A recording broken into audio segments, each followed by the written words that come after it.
sevdim, hiç yerdim ben sana ihsan. Suygan birisi dünyada, suygan birisini sana ihsan. Suygan birisini dünyada, suygan birisini.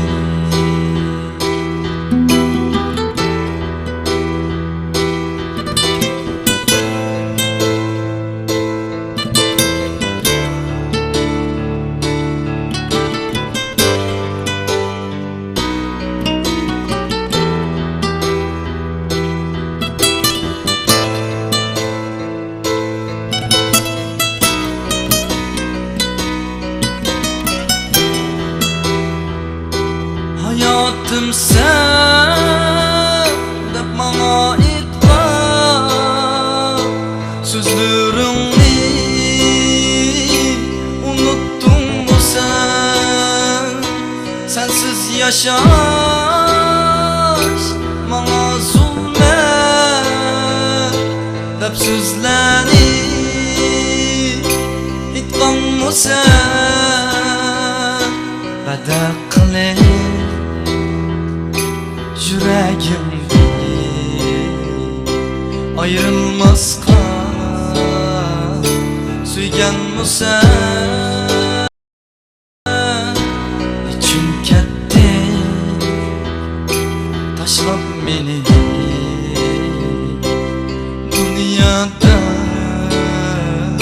suygan birisini.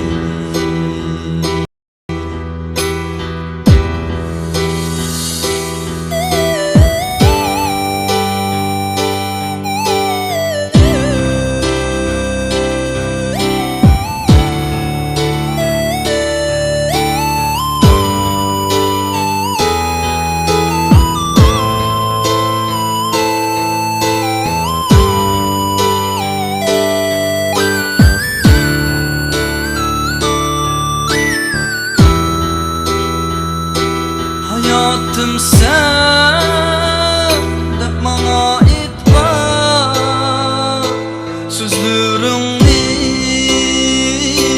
unuttun mu sen? Sensiz yaşaş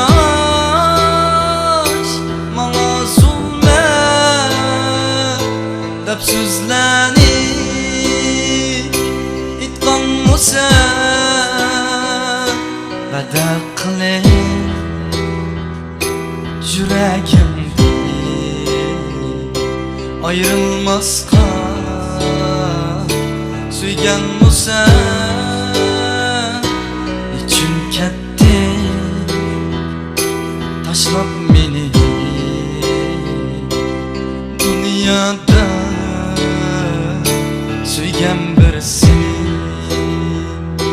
Suygan birisini, suygan birisini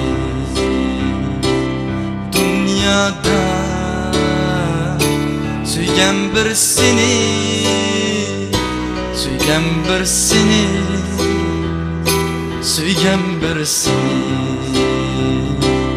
dünyada,